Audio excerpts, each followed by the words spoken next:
మోదీ బడే భాయ్, రేవంత్ చోటే భాయ్ అని బీఆర్ఎస్ అధినేత కేసీఆర్ తేల్చి చెప్పారు. చోటే భాయ్కి ఓటేసినా బడే భాయ్కి ఓటేసినా ఒక్కటేనని స్పష్టం చేశారు. మోదీకి ఓటేస్తే మోటార్లకు మీటర్లు ఖాయమన్నారు. బీజేపీ మనకు అక్కరకు రాని చుట్టమని మండిపడ్డారు. రఘువీరారెడ్డి పాదయాత్రకు వస్తే మంగళహారతులు ఇచ్చిన డీకేఆర్నకు ఎందుకు ఓటేయాలని ప్రశ్నించారు కేసీఆర్. ఒక మాట చెప్పిండు. ఏం మాట? కేసీఆర్ వ్యవసాయ బావుల కాడ నువ్వు తప్పకుండా మీటర్లు పెట్టాలి, మీటర్లు పెట్టకపోతే సంవత్సరానికి 5,000 కోట్ల గ్రాంట్ ఏదైతే ఉందో దాన్ని బంద్ చేస్తా అని చెప్పినాడు. నేను చెప్పిన నరేంద్ర మోడీ నా ప్రాణం పైన నా తలకాయ దిగినా నేను మీటర్లు పెట్టా అని చెప్పిన. మీటర్లు పెట్టానా? మీటర్లు పెట్టానా వద్దా అన్నా? వినబడతలేదు. మీటర్లు పెట్టానా వద్దా? మరి అలా నరేంద్ర మోడీకి ఓటేస్తే జరిగేదేంది? నరేంద్ర మోడీకి ఓటేస్తే మేం మీటర్ పెట్టు మనంగా కూడా, మీటర్ పెట్టమని చెప్పంగా కూడా రైతులు మాకే ఓట్లేసిండ్రు కాబట్టి ఖచ్చితంగా మీటర్లు పెడతా అంటాం. ఇప్పుడున్న ముఖ్యమంత్రి చోటే బాయ్, నరేంద్ర బాయ్, బడే బాయ్.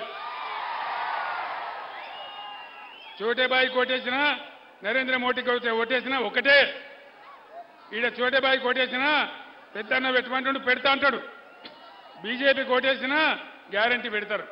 మరి మీటర్లు పెట్టించుకోవడానికి బీజేపీకి ఓటేయన్నా? పెట్టుకోవన్నా మీటర్లు? దయచేసి ఆలోచన చేయాలి.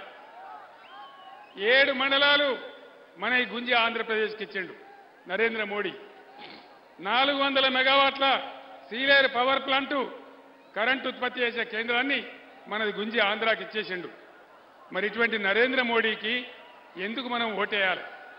తెలంగాణ ఉద్యమం మనం చేస్తుంటే ఆంధ్ర వాళ్ళు మన నీళ్లు ఎత్తుకొని పోతా ఉంటే ఇక్కడి నుంచి కాలువ పెట్టి వాళ్ళ ఆనాడు రఘువీరారెడ్డి పాదయాత్ర చేయడానికి వస్తే ఇదే డీకేఆర్ను పోయి మంగళారతులు ఇచ్చి, అయ్యా నువ్వు మంచిగా తీసుకుపోతున్నావు మా తెలంగాణ నీళ్లు తీసుకపోని మంగళారతి పట్టింది. ఈమెకే మనం ఓటేయన్నా? దయచేసి ఆలోచన చేయాలి. డీకేఆర్నకు ఓటేయడం అంటే ఏంది?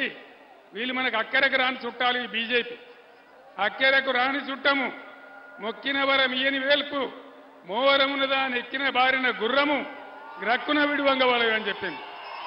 మరి అదేవిధంగా ఎందుకు భారతీయ జనతా పార్టీకి మనం ఓటేయాలి? దయచేసి ఆలోచన చేయండి. మన కన్ను మనమే ఒడుచుకుందామా? మనకు విషయం ఇస్తే మనమే తాగుదామా? దయచేసి ఆలోచన చేయండి. నేను మీ అందరినీ ప్రార్థించేది ఒకటే, ఇవాళ వీళ్ళు వాళ్ళు అందరూ కూడా ఎవరు మనకేం చేయలే.